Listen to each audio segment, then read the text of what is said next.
up your frozen dinners, grab your TV tray, and settle in for another episode of the Plus Platoon, your podcast for all things Disney Plus, brought to you by Disney Plus fans. Watch along with us every week as we cover all the new, the old, the good, and the bad on Disney Plus. So put down that remote, don't touch that dial, and welcome your fabulous Plus Platoon host. Hey everyone, welcome to the Plus Platoon. We're a Disney Plus fan podcast that gives honest, spoiler-filled reviews of movies and shows on Disney Plus. We'll look at new releases, coming attractions, and we'll even go back into the vault to revisit some of the classic Disney on the platform. Make sure you're subscribed and you will never miss a moment. I'm going to bring in Kate. Kate, good to see you. Good to see you too. It's like now I know where you're sitting. Like I know what you can see. It's crazy. Yeah, I'm down here in my little man cave. So Yep. Next, we've got Peter. Pete. Top of the evening to you both. Well And played. Pete is cut off. So, and last but not least, we have got Steve. Steve, good to see you this evening. Hi, everyone. Hey, guys, if you haven't already, please like, subscribe, share. We are everywhere at Plus Platoon. Facebook, Twitter, Instagram, YouTube. Search Plus Platoon. It's us. Are you saying we're everything everywhere all at once there, Derek? No, because that's cultural appropriation, and I'm not going there. So Nice. So with it being St. Patrick's Day this Friday, we decided to go to probably the most well-known Disney movie about St. Patrick's Day in Ireland, which is Darby O'Gill and the Little People. It was one of the 1950s live action Disney movies that came across, same time as Old Yeller and Love Bug and all those. And the main idea is this older gentleman can see and talk to leprechauns. And no one really believes him, but yet they kind of believe him a little bit because it's one of those crazy old Maurice, always good for a laugh type thing is what he really kind of reminded me of. Yep. Then the side plot is he is the caretaker of the manor house of the lord of the area, and he's not really doing his job because he's old. And so Sean Connery comes in and is the new choice for the caretaker of the area.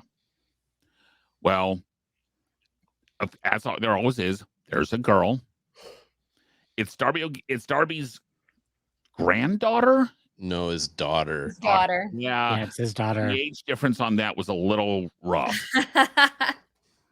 That's fair. He could have had her when he was like 45. She was a happy accident then. Or a surprise. Nice. Which you actually have seen that actress before. I can guarantee you've seen that actress before. Yeah. She was another movie in Swiss Family Robinson. Oh, that's why she looked familiar. Yeah. Okay. And to make a long story short, the Sean Connery character ends up with the girl, of course, and the grandfather offers to sacrifice his life to save the girl who had an accident, and then the leprechaun actually kind of works with him to get him back to life, which was kind of cool. So running time is 1:25.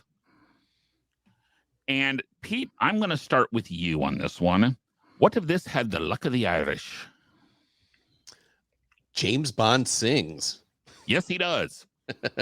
I don't think we've ever seen that in a movie before. I can't remember ever seeing Sean Connery singing in a movie. We have not, because he hated the fact that he had to sing, and it was not dubbed. That was actually his voice. Yeah, he did okay. No, it was fun seeing Sean Connery in a pre-James Bond role. I do like Janet Monroe had a very short career. Sadly.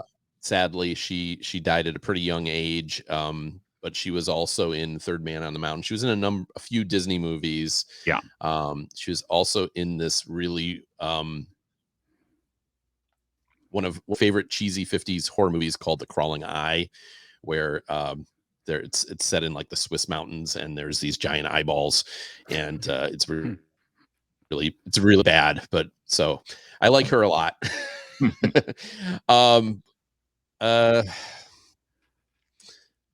The effects were really good. I thought the split screen effects with the leprechauns, especially for and Darby, 1959. I thought were very effective. That there wasn't a lot of flaws to it. I mean, there were some other effects that weren't the greatest, but I thought that part of the effects was good. And I will turn it over to Steve if he has anything else.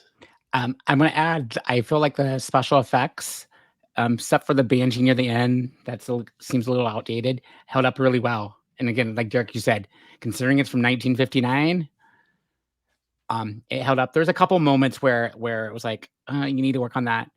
I think the base storyline, not counting the love interest story, was pretty good. It all tied nicely together by the time you got to the end. Enough where it caught off right. I went, oh, that goes all the way back to the beginning.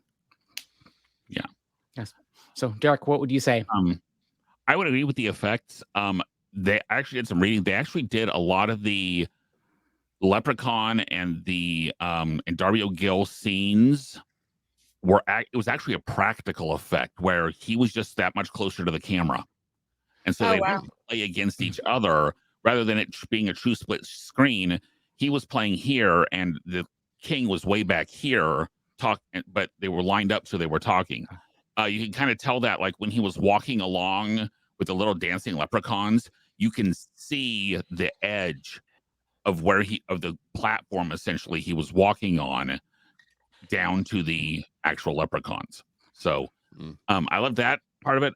I liked, for what it was, the acting was okay. It was the 50s Disney over the top acting, but there was nothing terrible about the acting for the most part. I like Darby O'Gill's character, honestly. And again, it's almost feel sorry for him because it's near the end, you realize they're mostly laughing at him. Yeah. But at the same time, they all know he's harmless. So there's that. So I don't know. Kate, what worked for you? I mean, you guys said most of mine. I had to going into it, I went in with extremely low expectations. Man, Sean Connery was a smoke show. He is so cute. I've only ever seen him like 60 plus, and he's hot. He's a hot. I've never seen Goldfinger. I don't think I've ever watched Goldfinger. I think Pierce Brosnan was my first. Okay. You're allowed to go back and watch old movies, Kate. Yeah, I know. But so he was a smoke show. I was pleasantly surprised that it wasn't nearly as culturally inappropriate as I thought it was going to be. Oh yeah. I was expecting it to be really, really cringy, and it was not. And to me, it was more of a respectful type of, the Irish folklore. Yeah, and they didn't use genetically little people, which I thought they were going to do. I was like, this could be really bad. The acting was good. I was also impressed with the what I thought was split screen. The depth perception. I was like, man, for 1958, 59, this isn't half bad. It held my attention better than The Mandalorian did. We'll get there, Kate. Those are fighting words. But yeah, it wasn't. I probably won't watch it again, but it wasn't the worst thing I've ever watched. Okay. So now, that being said, Steve, what came from the evil banshees? First, that Banshee is terrifying. If I remember seeing this as a kid, I would have been so scared. Special effects are weak on that, but that was a terrifying Banshee. I did not like the love story between Sean Connery and Katie. It was a snore fest. There was no spark there. That storyline could have gone completely away, and I think the story still would have been fine. Okay. Well, Yes. there's a wonderful line in this story where something along the lines of whiskey makes you angry and argumentative, but if you're going to be polite and cordial, you drink a porter like a Guinness. Oh God. No, because I'm not sure many people are going to argue with me on this one. It was a snooze fest, to be perfectly honest. It was so slow. Even I watched it with my wife, and we were 45 minutes into about 35 or 40 minutes into it, and she's going, we aren't even halfway through this thing yet. I did the exact same thing. It doesn't move at all. I agree. The love story is incredibly forced. I would have had him do something else where some other subplot with the side leprechauns, like trying to get the king back. That would have been more entertaining than the love story. There was no chemistry between them at all. So this was it was not a good movie, which is surprising because of the director. Director was Robert Stevenson. Basically, if you saw a live-action Disney movie in the 50s and 60s, Robert Stevenson directed it. He did Old Yeller, Herbie the Love Bug. He did Mary Poppins. He did all of the classic Disneys. He did Davy Crockett. So it's just one of those which are not boring movies. No, for the most part. One of them's an incredibly sad movie, but no, they are not boring movies. As a matter of fact, one of them is probably in my top 25 of all time. Being Mary Poppins is, for what it is a great movie. Mm-hmm. This is not. And I'm not sure. This was based on a book of Darby O'Gill stories that this actually came out 1 year after the copyright expired, which tells you these stories were written back in the mid to late 1800s. Yeah. They're not great stories. There wasn't much there. But, and as far as the special effects, it's interesting. The lighting on the dancing of the leprechauns, that had so many lights that when they turned it on one time without notifying the power company, it shut down. It shut down half of Burbank's power because it pulled so much power in. So yeah, that was a big set. That was a huge, especially because you had to realize how far back they had to be for Darby O'Gill to seem closer. Right. So, Kate, anything else didn't work for you? So I fell asleep halfway through this movie. And then I woke up and had to rewind but it was just, and I did the same thing where I was like, surely we're halfway through, and we were 25 minutes into it. Because it was very slow. It didn't, as a whole, if I'm oh, okay, yeah, I get the storyline. If Casey asked me to describe it, okay, it's about this. But now Pete's got me all sorts of thinking as to if this was if he was just a crazy person or if the leprechauns actually, now we're getting into Inception level. And for those who weren't part of it, Pete, your question before we came on was? Yeah, so I asked, and I think this would be a much more interesting movie if they played this up. Is this a story of Darby O'Gill and the Happy Leprechauns, or is this the story of Darby O'Gill being driven into insanity by the circumstances of his life, in which he imagines all these things happen because if you pay attention to the movie, no one actually sees the leprechauns or the banshee or anything but him. Spoiler alert, I guess, but we say we do spoilers. The only thing I And would argue I on think that if they played that up more, as you mentioned, crazy old Maurice, like maybe there'd been a subplot of they think he's going nuts and Yeah. they're trying to get him into the mental institution or something like that. Yeah. But It they may kinda have been a say more that. entertaining movie. They kind of say that because that's one of the reasons why they're really not regretting replacing him as the caretaker, is because he spends so much time telling stories in the pub.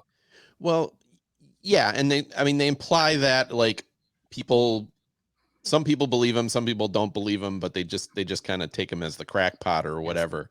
But like if there'd been like some consequence to that, it might have made it like there never felt like there was any I mean, even though they put a deadline in this movie sort of they had to be out in 2 weeks. I didn't feel like there was any sort of urgency in this movie at all until the very end when Katie falls down and whatever happens to her. I'm not really sure, but yeah. And can we talk about how those 2 weeks, it's like a day, and all of a sudden it's 2 weeks later, It's 2 weeks later. Yeah. and nobody knows that it's 2 weeks later until you see her packing. Right. Yeah. But yeah, there was somehow that time went by. He was just carrying that leprechaun around in a bag for 2 weeks. But I agree with what everybody said about this movie. It was just very boring. For an 85-minute movie, it felt like it was 2 hours. Yeah. I thought I'd seen this movie, but I think I might be, and I knew this going in. There's another movie around the same time, 60s, called The Gnome Mobile. That's about leprechauns, and I think I might have combined it in my head or something. And been more entertained by that other movie. I don't know, but Mobile. I love that. This was not a good movie. Which was actually, the Gnome-mobile was also a Disney production. Oh, was it? It was. Yeah. Okay. Well, I the only thing I remembered from it was Robert Stevenson. Yeah. Oh, well, there you go. So they probably used the same sets over. But yeah, no, this was not a good movie. It was too slow. Not really enough happened. As I said, the whole like even the scene, the leprechaun, the scene where he goes into the leprechaun's lair takes was forever. Boring. It was so boring, and just like this should be the magical part, and it He wasn't. also wasn't playing the violin. Oh no. Oh no. He wasn't playing the violin. Okay. Now, actually, there were a couple shots where he was, because what they did, and there was a couple shots where the hands are actually moving. Basically, they got 2 violin experts where one was the hand and one was moving the bow, and he just kind of stood there. Yeah. It didn't work. How you find out all this information, but I wasn't noticing any of that because I was too bored by 10 minutes, what seemed like 10 minutes of leprechauns dancing. And then it was 10 minutes of dancing. And then was it? Okay, well then I guess I feel better. And then they all get little tiny horses, which they did. That blew my mind. I was like, I've never heard of that in legend. And then they did. The 2 who discover him have magic, and then they never use it again. Oh, that's true. And see, that's where I thought they were going to come in and have like his lieutenant, because his lieutenant's going to be looking for him for the 2 weeks, and it's just yeah. Now the other plot problem, which if we're really going to dive into plot problems, if he's not able to, and goes back to what Pete's asking, if he's not able to change his form during the daytime, and he is supposedly looking in and seeing in the bag in the bar, but then the bag gets knocked down and the rabbit comes out. Yep. That's during the daytime. Right. That is during the daytime. More proof that he's a crazy man. That actually he did just have a rabbit in a bag. And that's why I'm saying is like if you look at it from a certain point of view, he's just a crazy man carrying around a rabbit in a bag for 2 weeks. Huh. No. Man, I wish I had heard that example before watching the movie. Like, I wish I had is this really about a man who finds a leprechaun, or is he just crazy? And from you take it, he's found the leprechaun more than once, if you're following the plot lines, because they're supposed to have had a long friendship, and King Brian always tricks Darby out of his wishes. Yep. Got Although it. that one at the end, he did on purpose. It seemed like. Oh, yes.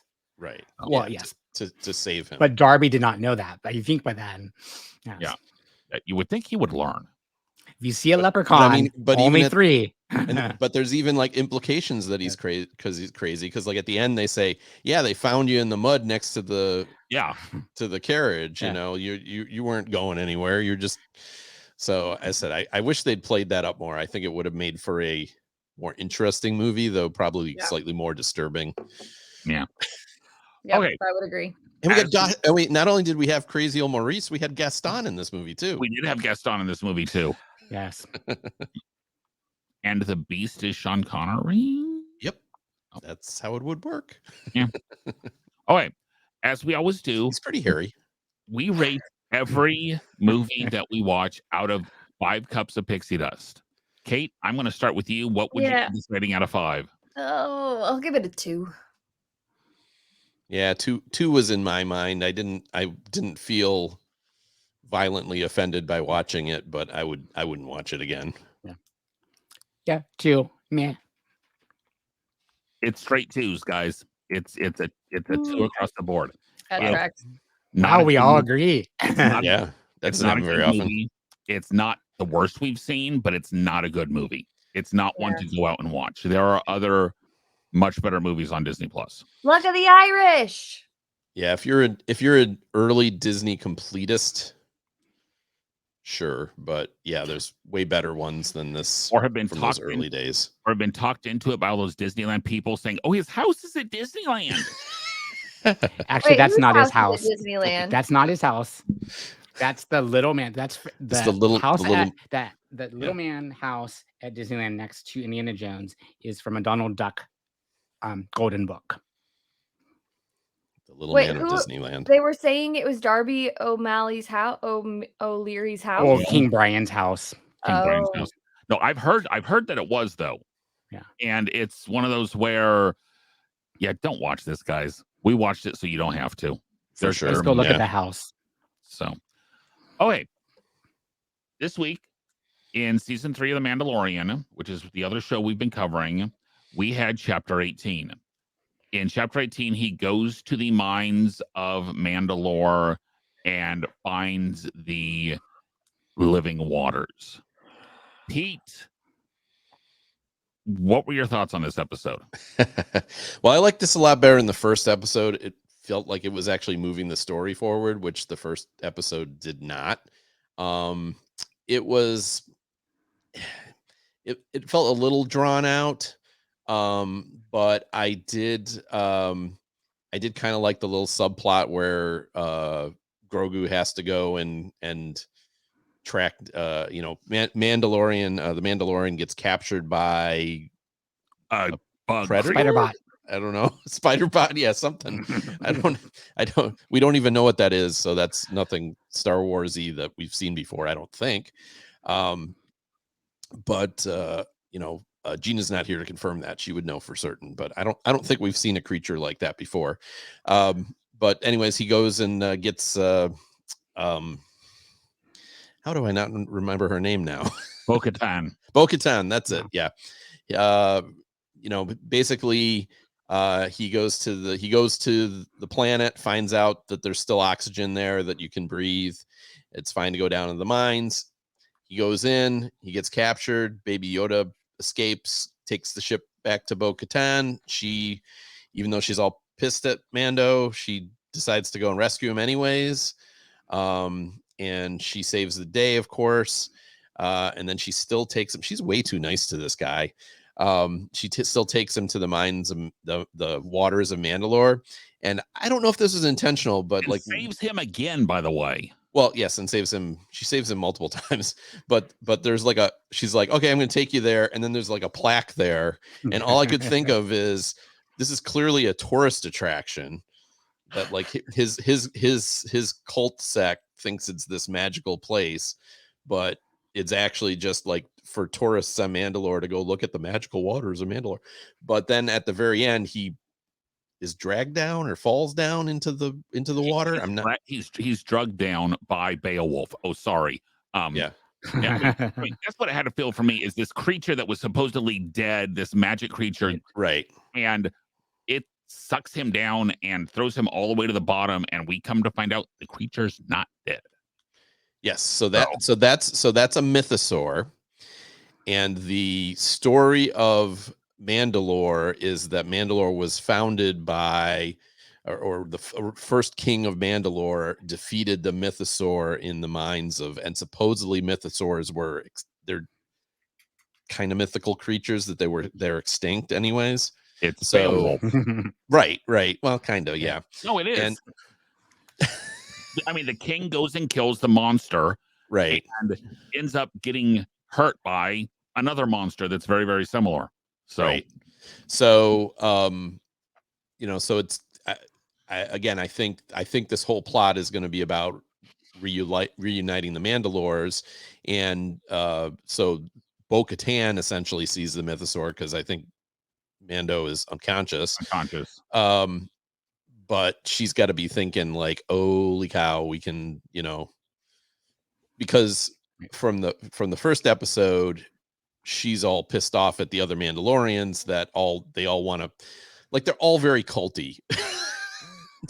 the Mandalorians, even the regular Mandalorians, are very culty. But anyways, I liked this episode better than the first one. It's still not up to the previous 2 seasons. And so that's where I'm at. I don't know what the rest of you thought. I just can't figure out why can I not get into Star Wars the way I get into Marvel? You can't count this against it. You can't. No. But I'm just mean, as a whole, I want to love Star Wars. I want to be a diehard Star Wars fan. I want to be able to know all of the species. I want to love Star Wars. I do. And I just can't get into it. And I cannot figure out why. Because I can get into Marvel. And there's a lot of similarities in Marvel versus Star Wars, where there are a lot of species. There's a lot of different planets. People speak different languages. There's different robotics. 10,000 characters. Huh? There's 10,000 characters. And 500,000 things you have to watch. Right. And there's spin-offs. Like, I just cannot. And I'm bothered by it because I want to love Star Wars. And I just am having a hard time. I think it's because Star Wars is a space opera, so it's slow moving. Yeah. Or I think Marvel is more boom, boom, boom, more like the action pace. Yeah. It just makes me sad because I want to love Star Wars, and I just Did you watch the first season of Mandalorian? Because I really loved the first season. It's getting much more into the myth of Star Wars. Yeah. I mean, I just read something on the Disney Plus news. Sorry, something got added to the Disney Plus news. I don't know how I feel about this being added to the Disney Plus news. This was a 40-minute episode that could have been 20 minutes. Yes, it could have. Yeah. The time, just nothing happened, or more happened in the first episode. But the whole subplot of him still trying to find the chip to get the robot, and so all of a sudden he gets the droid from the Jawas. That whole thing was stupid because, like, in the first episode, it was half about finding IG-11. He's not going to be able to fix his robot, and then they toss that out in this episode, and it's like, well, what's the point of having that? But what I will say about this show is it's always been rather side questy. To use a video game term. Yeah. There's like this one main plot, but half the episodes are completely not about the main plot. They're about some kind of little side mission that he ends up going on. Yes, you have to go do that long side quest to go pick up the potion to go fix this. Right. Yeah. So this one had a baby Yoda side quest.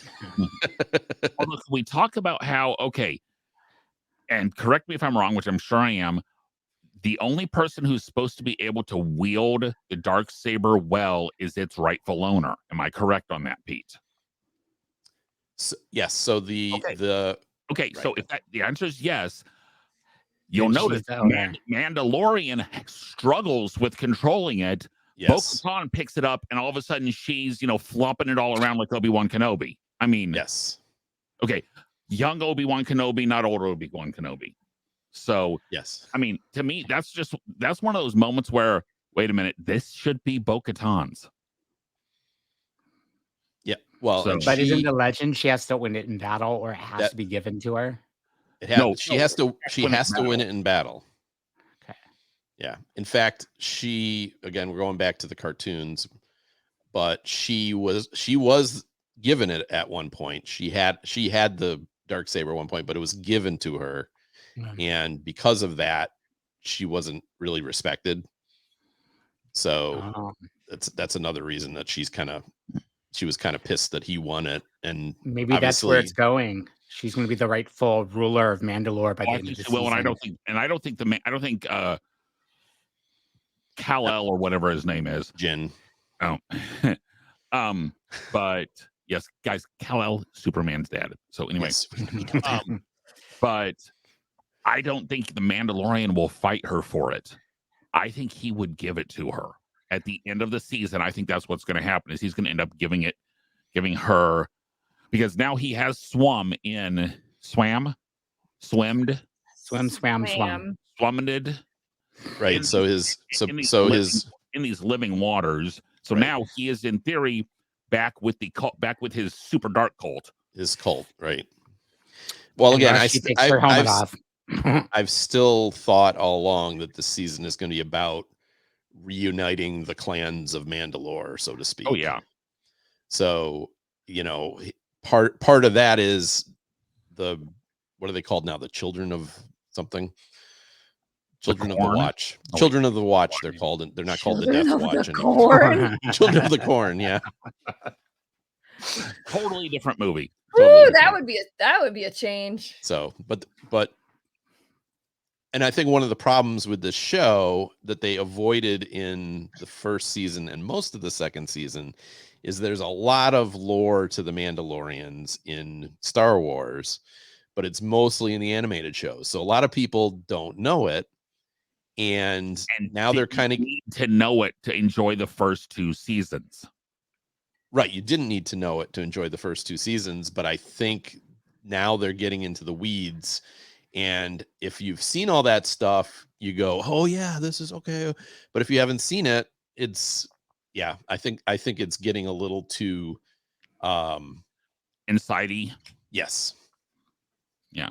Too many inside tracks that, oh, I know this. If I've seen season 14, episode 37 of the Clone Wars, but only if you see the special extended edition that has that extra 30 seconds. Yeah. Yeah, and it's always a problem with Star Wars is stuff for the hardcore fans versus stuff for the casual viewer and the general public. And I thought the show originally did a really good job of not going too far into that kind of stuff, even though they had Mandalorians. But like people were like, "Oh yeah, Boba Fett. He looks like Boba Fett. I know who Boba Fett is." But now it's like, oh, in the Mythosaur, and he's gonna, reunite the tribes and blah blah blah blah blah, and everybody's just kind of like yawned. So then, if a Mythosaur is still alive, is Bo-Katan going to prove her leadership by going down and actually bringing the head up? So it actually has these token, because the little skull symbol of the Mandalorians is the skull of the Mythosaur. So if there's one still alive, is that how they're going to determine who should really be the rightful owner? That's what I'm thinking is going to happen, is that someone is going to have to, and they're going to have to battle pull the Mythosaur out of the Mythosaur and the rock and who can never pull the sword out is. Oh wait, no, sorry, wrong story. So as long as we can sing, we're Knights of the Round Table, we dance whenever we're able. So, Kate, it's a deep cut. That is a deep cut for those of you Monty Python fans out I there. was going to say that's Monty Python. It is Monty Python is not on Disney Plus. No. So, Kate, what have we got for Disney Plus news this week? So first up in the Disney Plus news, Bob Iger officially confirmed that Star Wars Acolyte, did I say that right? Yep. Will premiere in 2024. I don't know what that means, but it's going to premiere. It follows basically some Sith trainees. Okay. Well, so it's a show it'll be the first thing that's set way before everything. Got it. That we've seen so far. So like right now, Phantom Menace is like the first thing in Star Wars. This is set like 200 years before Phantom Menace. Okay. Excellent. So it will still have Yoda in it. And it could still have Yoda in it, but nobody else. And next up, and this is what I don't know how I feel about this. Caught you off guard. The Punisher will be in the new Daredevil series, bringing more action to the series. I have big feelings about this because I did not enjoy. In fact, The Punisher season 2 was my least favorite thing that I watched. The Punisher is really dark. And while I get it, Infinity Wars was dark. Not that dark. The Punisher is like a whole other level of gory and dark and mean. And so I already don't like what they're doing, how they're playing Matt Murdock's character. I didn't like what they did with him in She-Hulk. This is not good news to me. I'm indifferent, but yeah, they can't go as dark as the Punisher. No, right. So then are they going to make it because the Punisher and Daredevil were both on the darker side. Daredevil was leaps and bounds a better show. But so now are they going to make it, are they going to like Disney-fy the Punisher and make him like soft? No, they're going to MCU-ify the Punisher, where all the violence will happen off screen. It's just he'll. But think about Moon Knight and all the violence in that happened that we didn't actually see. Yeah, I just feel like there's so many other Marvel characters that are in the MCU that have had TV shows. Bring in Luke Cage. Bring in Iron Fist, even though I didn't really care for Iron Fist. The Punisher. I don't know. I will hold judgment as much as I can until I see it, but I don't know how much I agree with this one. Yeah, and the other thing I've heard is that they're not bringing back the actor that played Foggy. Is that his name? And yes, it's Foggy. Yes, it's Foggy. Yeah. Correct. No, not Fozzie. They can't. What? No. You guys know him. If you don't know who Foggy is, he was in the Mighty Ducks, and he was in the original Mighty Ducks movie, and then he was in the team that came back in the series. I can't remember his name. The actor, yeah. But anyways, Foggy is his law partner, right? Right. And then he has Henson. Yeah, and then he has a secretary. Gets one out of Fulton Reed. Is that who he was? Fulton was who he was in Mighty Ducks. Yeah. Yeah. So he's so good. He is the perfect Foggy. Yeah, and then the secretary also is not coming back. Karen, they recast Karen. I can't. They haven't said they recast. They just haven't said that they're coming back, and they've started shooting. So, I just feel like I'm gonna hate it. I mean, they can't not have Foggy. He's like, yeah. Join the club, Kate. I know I'm going to hate it. So, But Derek, the original Daredevils are so good. In my opinion, the best TV show of the MCU. And we are currently sitting in the middle of season 7 Agents of S.H.I.E.L.D. right now. So, Oh, Lord. yeah. Mm-hmm. okay. So, next week, we've actually got something that is coming out this Friday. So, coming next week, Bono and The Edge from U2, who are from Ireland, have filmed a documentary going back and revisiting Ireland. It's called Bono and The Edge, A Sort of Homecoming with David Letterman. That's the part that's, I'm not sure. And yes, he still looks like Mountain Man. He's got the big bushy beard. Yeah. Have you watched his series, My Next Guest Needs No Introduction? Nope.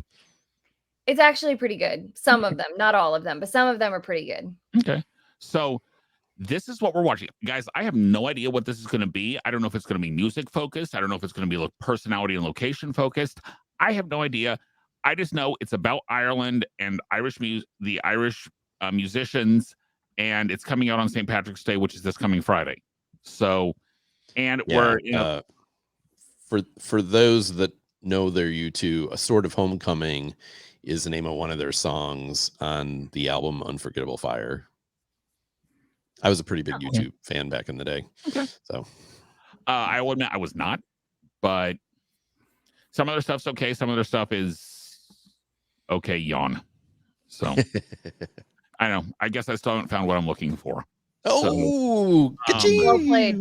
Well played. And if you haven't found what you're looking for on here yet, please email us at plusplatoon@gmail.com. There's going to be a lot of the month of April. We're going to need suggestions. We need suggestions on what to watch during the month of April because not much is coming out.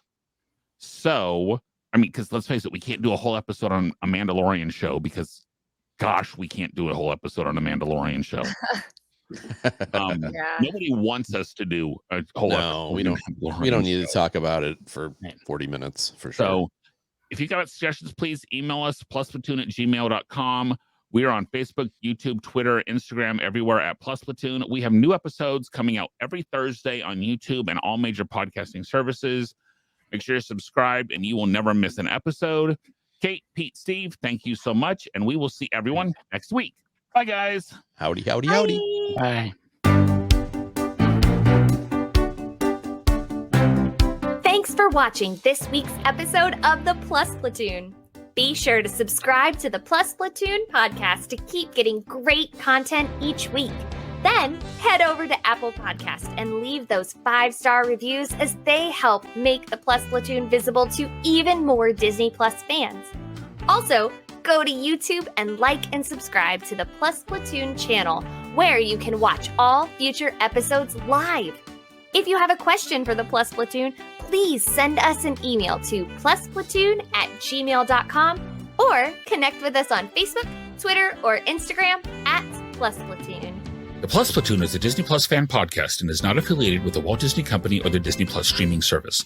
All opinions expressed on the show are solely those of the individual hosts and in no way reflect the views of the Walt Disney Company. Thanks for watching, and be sure to stay tuned for next week's episode because the Plus Platoon is to be continued.